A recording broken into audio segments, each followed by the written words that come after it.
Your Coca-Cola bottler presents Claudia, based on the play and novels by Rose Franken.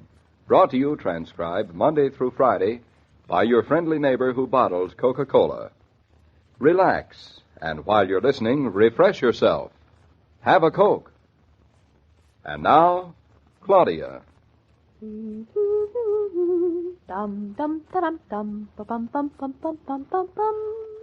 Oh, David, I'm glad we have to see the tree surgeon today. We wouldn't have come up here today, would we? We would not. I don't seem to get any work done anymore. It's good Roger's so understanding. Yesterday, Julia and Hartley. Today, the tree surgeon. Everything's so wonderful up here in Eastbrook, David. I couldn't bear it if things started going wrong. What is there left to go wrong? So far, everything's gone wrong. Honestly, it seems that the more we do, the more there is to do. Are we uncovering things, David? No, not yet. There's been so much that meets the eye, we haven't had time to uncover yet. Sound kind of depressed about it. Do I?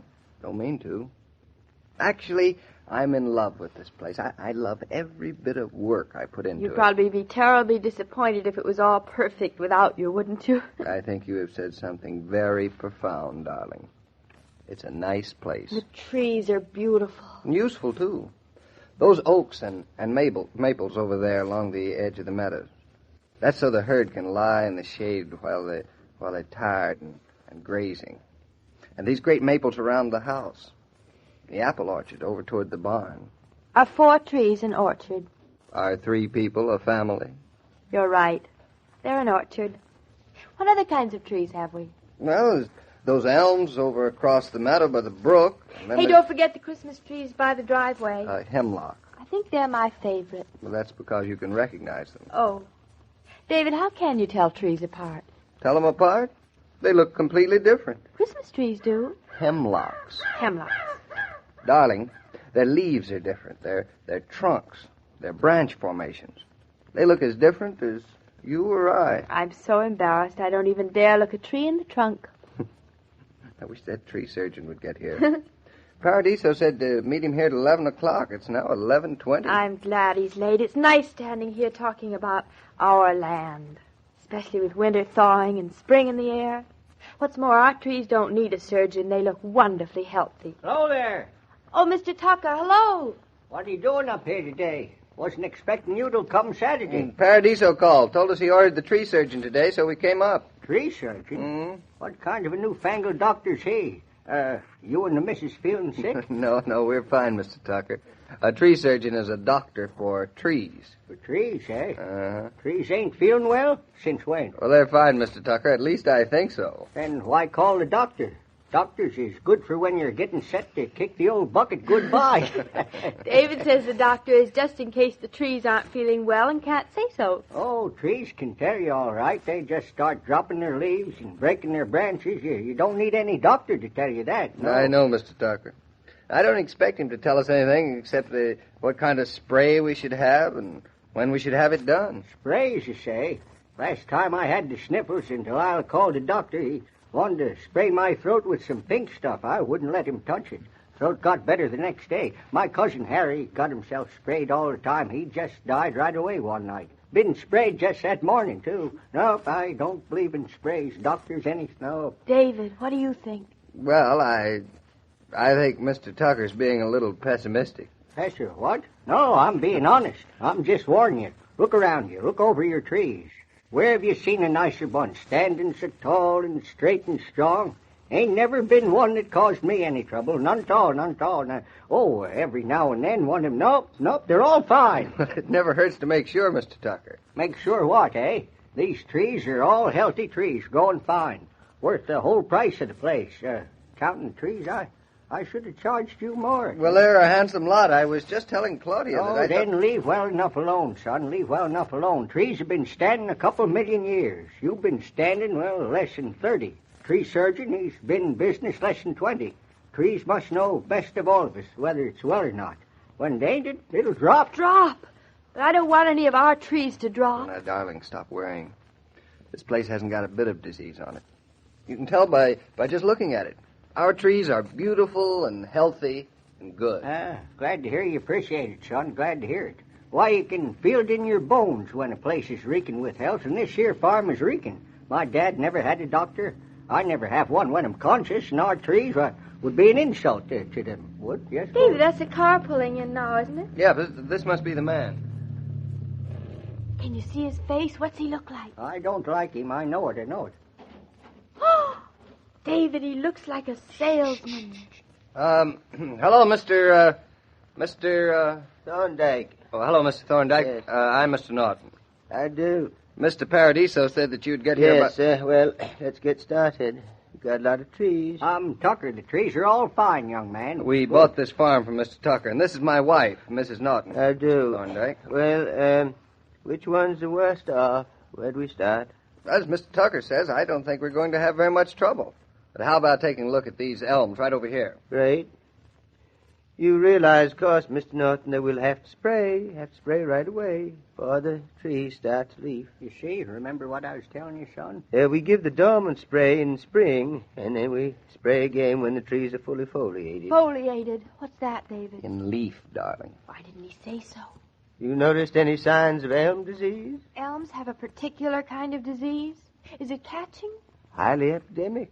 Bacteria sets in, trees start looking bad, defoliation sets in. Very serious, very serious. Sounds like getting bald. I don't think I like a bald tree, David. Well, now, here we are. What, young fella? Don't look so good. Looks bad. What looks bad? Decay set in. Gone bad pretty deep. Here, now see here. That's decay? Yep. Rotted all the way down. Rotted? Have to clean her out. Just hope it's not worse than it looks. Decay doesn't always show up on the surface. Oh, David. He sounds just like a dentist. She's really bad, huh? See that bad spot right here on this side? Down here on the other side? Yeah. Just hope it's not one continuous involved area. Well, what happens after you dig out the decay? Do you put in an inlay? I fill the cavity with cement, wood pulp, asphalt, or some such substance, depending, of course, on the condition of the cavity. Yep. Here's another elm, similar condition. Take it all this way. Well, what do you think caused all of this, Mr. Thorndyke? Perhaps their diet hasn't been adequate. Their diet, trees have been eating the same thing for 50,000 years, maybe 100,000. Mr. Tucker, you're making a very common mistake. The earth is not yielding as balanced a diet these days as 50,000 years ago. It isn't? No. I thought science had advanced. Mrs. Naughton, we rob the earth. We rob it every day. Oh, David, did you know that? Well, I didn't realize it was so serious. Doctor, I mean, Mr. Thorndyke, would you please take a look at this oak tree across the drive? Tell you from here, that oak's diseased. The oak, too? Notice that bark on the trunk? Notice the scars? All the way deep into the cambium. Mr. Tucker, you never had those scars tended to, did you? Well, I ain't never noticed them. The tree was standing fine, been standing fine for 100 years. If it had fell, I'd have put a new one in, but I ain't wasted no money on spraying or bandaging or coddling these trees. They ain't window boxes. They're bigger than me and stronger. Well, Mr. Naughton, I can well imagine the condition of the rest of the trees. You consider yourself fortunate if you have one of these standing in 3 years.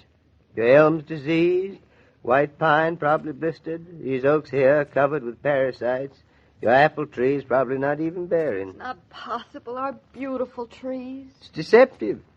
Remember the chestnut blight? No, I don't remember. Well, you weren't even born, darling. Every chestnut tree on the continent of North America died. Not one survived. Not one has been able to survive since. But that's not possible. I merely remind you of the chestnuts to tell you that those things do happen. You stand in danger of losing every one of your trees, if you don't do something radical about it, and immediately. Well, I'll get my instruments. They're in the car. That's what you get for neglect, Mr. Tucker. Oh, sure. Oh, David, I feel terrible. Look at our place. A while ago it looked so beautiful, and now I feel as if I were walking through a hospital ward. Cheer up. I feel as if we were walking through a graveyard. Imagine pretty soon if things keep up this way, our land will be completely naked. There won't be a tree on it. I am imagining. To tell you the truth, I don't like it. I never realized before that anything could look so good on the outside. Just look at these trees, for an example, and be so sick on the inside. Makes you suspicious of everything around you. And you, Mr. Tucker, it's all your fault. You didn't care enough about those trees Well, to... I cared enough about 'em, young woman, to keep 'em going while I could. An apple tree went bad on me, I spiked the roots with a nail. Next season, she bore me fruit, she did. In her death pangs? Well, the peach tree looked bad, I twisted her. Twisted her? Next spring, she bloomed, good as new. Next fall, she died. Oh, you don't have to be a fancy-fangled kind of a doctor to know that nature corrects herself when she's druv into it. I hurt them trees to make them force themselves to live and live the dead. I ain't had a tree die on my place, except when it couldn't live no more, and that's truth of it. Then you think that maybe... Look here, young woman, and you too, son. These trees will be standing here long after you're not here to look at 'em. Even I, maybe not going to be here, maybe. You heard that there highfalutin boreal medico talking? He says nature has a way to find her balance. He said that one true word. No, that's a consolation. Especially since we've so beautifully disturbed nature's balance. Well, what I'm trying to say is, took nature 50,000 years to get where she is. Give her another 50,000 and she'll be right back where she started from, all nice and balanced out. And then our trees will probably be as beautiful and healthy and strong as they look, David. Yes, darling. They'll last with time. David, I feel better already. This is a beautiful place. And the trees need us, darling. We love them all the more for it. Yep, 50,000 years and everything will be fine as a round red apple again. Now, ain't that a cheerful thought to think about? Yes, very cheerful. Very funny.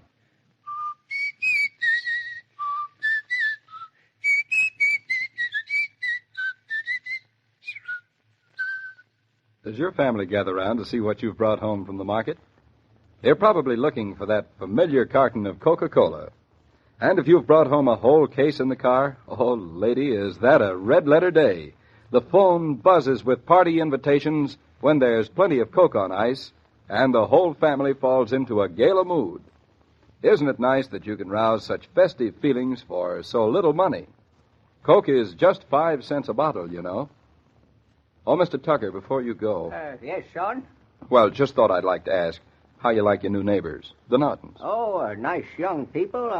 I was kind of hoping they'd be up here this Saturday, but they got to visit some fancy friends on Long Island. Long Island, huh? Yep. Sounds like tomorrow David and Claudia will be packing to go visit Reggie Finch. Finch? Well, thanks for the news, Mr. Tucker. So long. Well, I'll see you when the thaw's off the ground. So long, boy. So long, Mr. Tucker. Every day, Monday through Friday, Claudia comes to you transcribed with the best wishes of your friendly neighbor who bottles Coca-Cola.